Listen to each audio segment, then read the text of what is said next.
اعوذ باللہ من الشیطان الرجیم، بسم اللہ الرحمن الرحیم۔ آیت ہمارا ہے 38۔ فآتی ذل قربا، تو دو قرابتداروں کو، حقہ، حق اس کا، والمسکین، اور مسکین کو، وابن السبیل، اور مسافر کو، ذالک، یہ بات، خیر للذین، بہتر ہے ان لوگوں کے لیے، یریدون، جو چاہتے ہیں، وجہ اللہ، اللہ کی خوشنودی کو، وَأُولَئِکَ، اور یہی لوگ ہیں،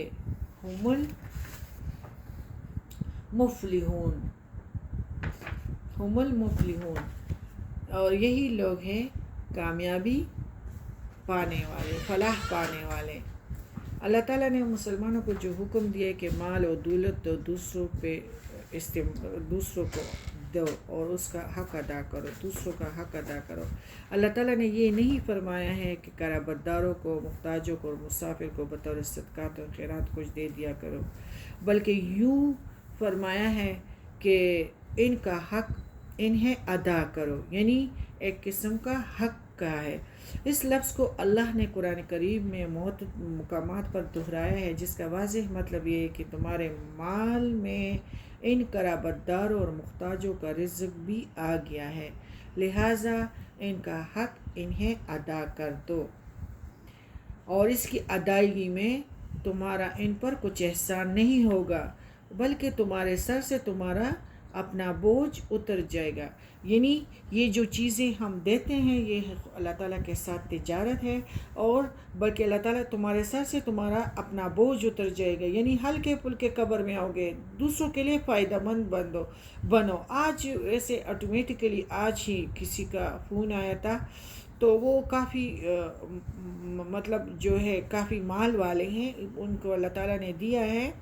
لیکن کسی نے کہا تھا کہ بس میری بیٹیوں کی شادیاں ہیں، 2 بندیاں آئی تھی اور مجھے 25 ہزار تو بس اس طرح ہو سکتا ہے، قرض حسنہ۔ اس نے کہا کہ قرض حسنہ تو نہیں دے سکتی، بس میرے بچے ہیں اور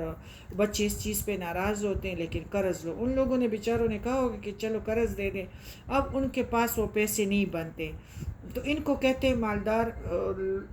جو جس گھر سے پیسے لیتے کہ خیر جی قرض حسنہ سمجھ لیں، ہم سے یہ پیسے نہیں جڑ پاتے۔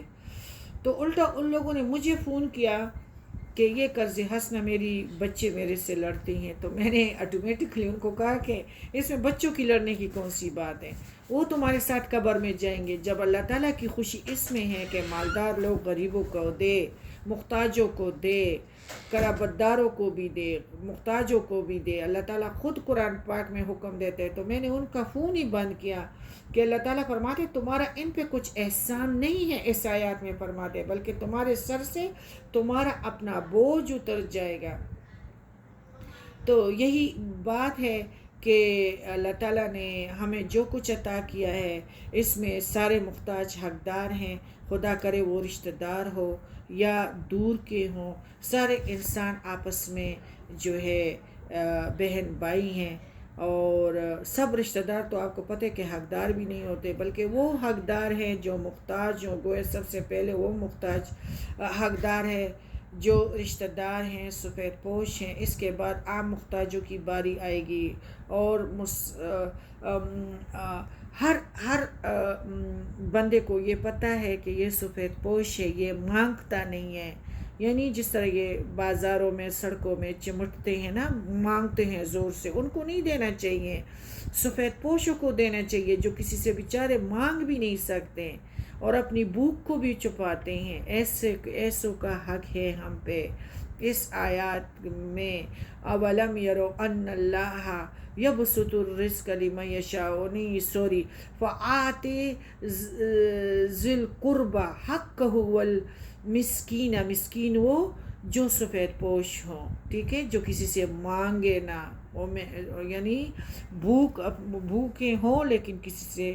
مانگنے والے نہ ہوں۔ ایسے لوگوں کو ضرور دے۔ وَابْنِ السَّبِيلِ، خدا کرے مسافر وہ جن کے پاس اپنے علاقے میں جہاز ہو، لیکن وہ جہاز ان کو خراب ہو گیا، ان کے پاس تیل نہیں ہے، تو ان کے تیل کا بندوبست بھی وہ علاقے والے ضرور کریں۔ ٹھیک ہے، یہ زبردست صدقہ اور خیرات اور زبردست تجارت ہے اللہ تعالیٰ کے ساتھ،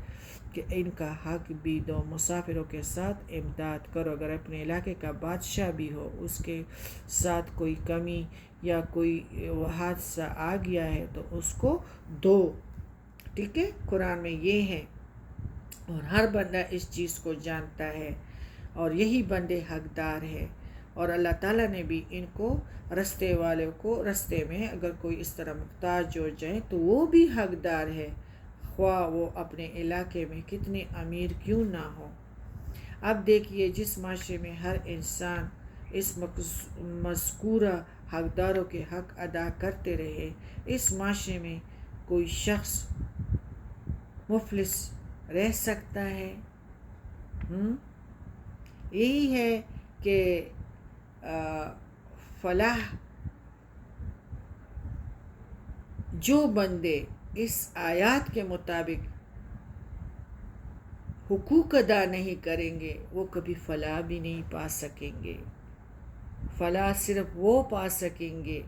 جو حقدار اللہ تعالیٰ نے ہمیں یعنی صاف پیش کر کے بتائے ہیں، ان کے حقوق، ان مذکورہ حقداروں کو ان کے حقوق ادا کریں گے، اللہ کی رضامندی کے لیے ادا کریں گے، ان پر احسان رکھ کر نہ کریں گے، اور نہ ہی ان سے کسی قسم کی شکریہ یا بدلے کے طلبگار ہوں گے۔ تو یہی ہے ابتغاء وجہ ربہ الاعلی،